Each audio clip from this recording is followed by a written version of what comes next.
नमस्कार दोस्तों, श्री राधे। आप देख रहे हैं अपना पसंदीदा चैनल ज्योतिष पंचांग। मैं अंशुल त्रिपाठी, आपका ज्योतिष वीडियो वास्तु शास्त्री।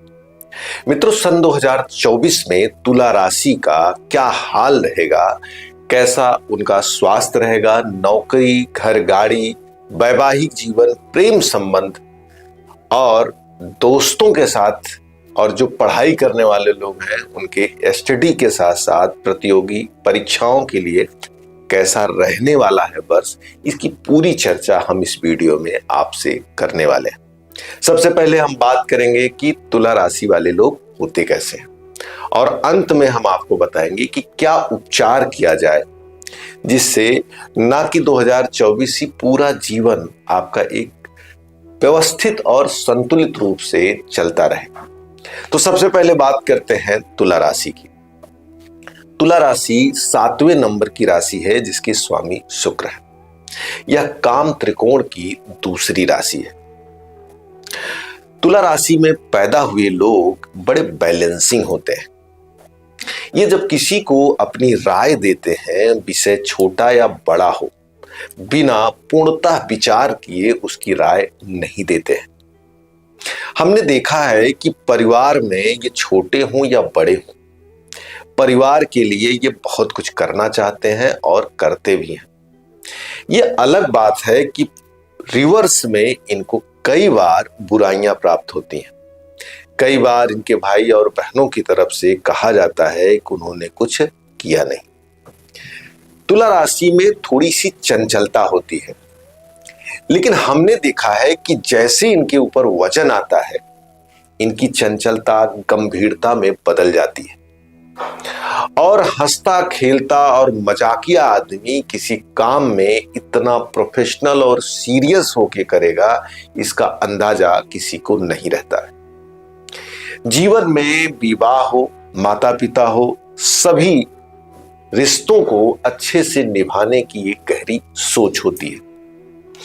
लेकिन कई बार देखा गया है कि जब अपने जीवन में ये संतुलन को खो देते हैं, चाहे वो खाने पीने का संतुलन हो, चाहे दोस्तों का हो, चाहे रिलेशनशिप का हो, फिर इनके जीवन में बाधाओं की क्रमशः गिनती प्रारंभ हो जाती है। अगर इन्होंने अपने खाने पीने का, स्वास्थ्य का ध्यान नहीं रखा तो हमने देखा है कई बार इनको किडनी, कमर या यूरिन से रिलेटेड बड़ी बड़ी प्रॉब्लम्स हो जाती है। एजुकेशन की अगर बात की जाए तो विषय के उस तथ्य को ये पकड़ना चाहते हैं वास्तव में जो मूल्यवान है। अगर आपने इनको कोई पाठ पढ़ने के लिए दिया तो उसमें जो सबसे इंपॉर्टेंट हिस्सा होता है उसको पढ़ना और एक्सप्लेन करना या समझना या सुनना। अगर ये पढ़ना नहीं चाहते तो सुनना भी उसी को चाहते हैं। एक अच्छे एग्जामिनर, एक अच्छे दोस्त, एक अच्छे पति, एक अच्छे पुत्र के रूप में अपना जीवन ये बिताते हैं।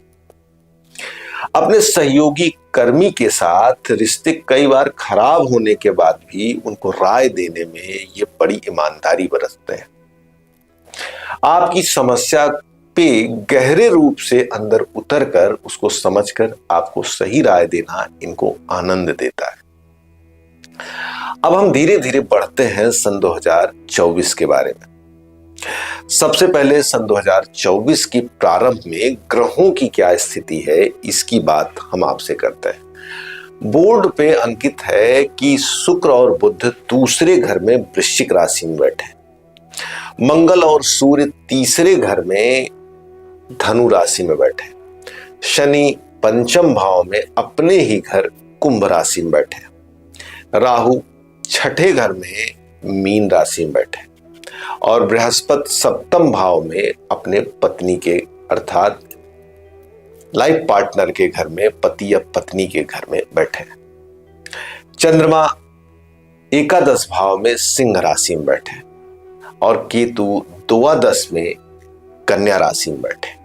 ये ग्रहों की स्थिति है सन 2024 के प्रारंभ में।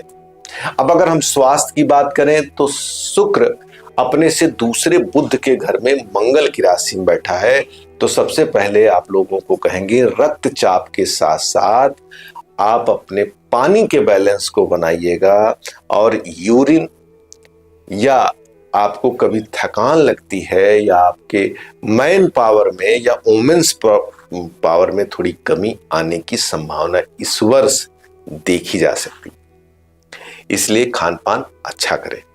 अब बात करते हैं धन की। शुक्र का वर्ष के प्रारंभ में सेकंड भाव में उपस्थित होना यह बड़ा शुभ होगा। तो इस वर्ष आपके घर में शुभ घटनाएं भी होंगी जो शुभता को पैदा करेंगे, साथ में घर में लक्ष्मी भी आएंगी और ऐसे नए प्रोजेक्ट पे काम हो सकता है कि जो भविष्य में आपको धन प्रदान करने वाला हो। आप अपने धन को एक व्यवस्थित तरीके से लगाएं, क्योंकि कन्या राशि का स्वामी बुध भी वर्ष के प्रारंभ में सेकंड हाउस में है। तो कहीं ऐसा ना हो कि धन आया जरूर लेकिन उसको व्यवस्थित रूप से आप लगा न पाए, कहीं ऐसी बेहिसाबी ना हो जाए कि जो आपको पीड़ा का कारण बने। अब बात करते हैं भाई बहनों की। मंगल और सूर्य थर्ड हाउस में है, वहीं पर चंद्रमा 11th हाउस में वर्ष के प्रारंभ में है। तो कहीं न कहीं से आपके किसी भाई का सम्मान बढ़ सकता है, नाम और यश कीर्ति हो सकती है, लेकिन आपको वो सहयोग और प्रेम उनकी तरफ से नहीं मिलेगा। कहीं न कहीं से उपेक्षा हो सकती है। मन को मजबूत रखिएगा। यही स्थिति आपके दोस्तों के भी साथ हो सकती है कि उनका सम्मान और नाम बढ़ सकता है। हो सकता है आप ही उसके कारण भी हो, लेकिन मौके पे आपको वो तवज्जो और सम्मान नहीं मिलेगा जो आप डिजर्व करते हैं। घर गाड़ी की बात करें, चौथे घर का स्वामी शनि पंचम में बैठा है। ये केंद्र और त्रिकोण का एक बेहतरीन राजयोग है। ऐसी स्थिति में शनि जरूर मंद है, लेकिन घर और गाड़ी की अगर इच्छा है तो ये पूरे वर्ष आपको सहयोग भाव में शनि बैठा है कि आप जमीन ही नहीं, आप जमीन भी लीजिए और आपका मकान भी बनेगा। जो लोग सीधे मकान या फ्लैट लेना चाहते हैं उनके लिए भी बेहतर वर्ष है। गाड़ी के संबंध में भी यह सपना आपकी गाड़ी को पूरा करने वाला है। जिन्होंने अभी तक गाड़ी कभी नहीं ली उनके लिए भी बेहतर है, जो परिवर्तित करना चाहते हैं गाड़ी उनके लिए भी बहुत अच्छा है। लेकिन गाड़ी लेने से पहले कुंडली में शनि की स्थिति को हमेशा वॉच करना चाहिए। गाड़ी और मकान एक ऐसी चीज है कि जिनको लें तो कुंडली में शनि कहाँ बैठा है इसको जरूर देख कर लें। कई बार ना देख कर लेने के नाते घर में बड़ी पीड़ाओं का सामना करना पड़ता है। संतान प्रतियोगी परीक्षाएं की बात अगर करें तो शनि 5th हाउस में है। आप अपनी कड़ी मेहनत का परिचय दीजिए, शनि आपको परिणाम अवश्य देंगे, लेकिन आपको रुकना नहीं है। और हो सकता है कि 1 या 2 परीक्षाएं आपकी खराब हो चुकी हैं या हो जाए, लेकिन तीसरी आपकी सफलता का कारण बनेगी। साथ में आपको अगर संतान की इच्छा है तो यह वर्ष भी अच्छा जाने वाला है। लेकिन मेल या फीमेल की मन में इच्छा है तो शनि को माना जाता है कि ये आपको जो उचित होगा, जिसकी जरूरत होगी, वो आपको प्रदान करते हैं। अब हम अगले विषय पे अगर जाएं, नौकरी पेशा वालों लोगों की बात, तो यह वर्ष राहु की उपस्थिति में होकर गुजरने वाला है। बाद में राहु बदल जाएंगे, लेकिन जॉब को लेकर एक उठापटक की स्थिति बन सकती है। जो लोग जॉब में हैं और जॉब को छोड़ना चाहते हैं उनको सोच समझ के जॉब छोड़ना चाहिए। और नए लोगों को जो पहली बार जॉब चाहते हैं उनको मिल भी जाएगी, लेकिन किसी भी जॉब को आप चुनते हैं तो उसकी सभी चीजों को देख लीजिएगा, नहीं तो कई बार हमने देखा जॉब मिलने के बाद भी बेचैनी बरकरार रहती है। कोई झगड़ा या मुकदमा पहले से चला आ रहा है, उसके सॉल्व होने के दिन आ चुके हैं। कर्ज लेना चाहते हैं, लोन लेना चाहते हैं तो आप लगिए, आपका कार्य पूरा होगा, फाइल आपकी आगे बढ़ेगी। लेकिन ज्यादा उत्साहित होकर इन चीजों को ना मान लें, क्योंकि राहु उत्साह के कई बार विपरीत कर्म करता है। अब बात करते हैं प्रेम या विवाह की। बृहस्पति की उपस्थिति सप्तम में है और शनि की तीसरी दृष्टि द्वारा देखा जा रहा है। ये दोनों स्थितियां दिखाती हैं कि इस वर्ष विवाह से संबंधित बड़ा निर्णय आपके जीवन में हो सकता है। लेकिन जिन लोगों के जीवन में वैवाहिक मतभेद या प्रेम में मतभेद चल रहा है, उनको खास तौर से शांत और सावधान रहना होगा, क्योंकि यह वर्ष वैवाहिक जीवन में या प्रेम जीवन में उथल पुथल की संभावना बना सकता है। मध्य में, प्रारंभ में भी यह स्थिति ज्यादा भयावह हो सकती है। इसलिए सावधानी पूर्वक शांत होकर इस विषय में आगे बढ़े, क्योंकि तुला राशि के लिए सप्तम भाव में मंगल रहता है। इस कारण से कई बार हमने देखा कि इनका मन इस चीज पर घूम घूम कर आता है और अपने कई ऐसे कारण बनते हैं कि जो विवाद को पैदा कर देते हैं। तो जो तुला राशि के मेल है, फीमेल है, वो लोग इस विषय को जरूर ध्यान दें कि हमको कोई चीज खराब हो रही है या कोई चीज टूटना चाहती है तो उसके कारक हम न बने। भाग्य की दृष्टि से देखा जाए तो बुध वर्ष के प्रारंभ में सेकंड हाउस में बैठे हैं, लेकिन अपने से छठे गए। तो आर्थिक मामलों में आप सोच समझकर जोखिम उठाए, नहीं तो वो आपको पीड़ा दे सकता है। व्यवसायिक दृष्टि से देखा जाए तो चंद्रमा अपने से सेकंड हाउस में गया है, अर्थात 11th हाउस में और 10th हाउस का स्वामी। यह स्थिति दिखाती है कि जो मंदी आपने पीछे देखी है उसमें अब कमी आने वाली है, आपका ग्रोथ कई गुना बढ़ने वाला है।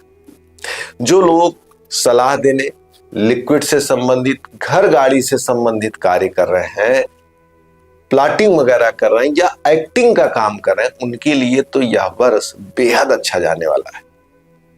और इस वर्ष वो काम मेहनत से करें, वर्ष में आपको सब कुछ खुशियां प्राप्त होने वाली है। अंत में एक सबसे महत्वपूर्ण विषय कहेंगे कि आप विदेश जाना चाहते हैं तो आपके लिए यह साल प्रभु की कृपा के रूप में आया है। केतु आपके 12 हाउस में, राहु 6th हाउस में बैठा है। ये कहीं ना कहीं से गारंटी बनता है कि आप विदेश की यात्रा जरूर करेंगे। मित्रों, आपको कुंडली दिखानी हो या वास्तु के बारे में जानना हो या ज्योतिष सीखना हो तो दिए नंबर पर कॉल करके आप हमसे सीधे बात कर सकते हैं। और हाँ, अभी तक अगर आपने हमारे चैनल को सब्सक्राइब नहीं किया है, हमारी वीडियो को लाइक और शेयर नहीं किया है, तो आपसे हृदय से निवेदन है कि आप वीडियो को लाइक करें, सब्सक्राइब करें। और जो लोग, जिन परिवारों में तुला राशि या तुला लग्न है, उनको यह वीडियो जरूर शेयर करें। मुझे पूरी आशा है कि बहुत कुछ उनको प्राप्त होगी। और जो आपको संदेह हो आप कमेंट बॉक्स में छोड़ सकते हैं, नहीं तो हमसे समय लेकर आप विषय पर पूरी बात कर सकते हैं।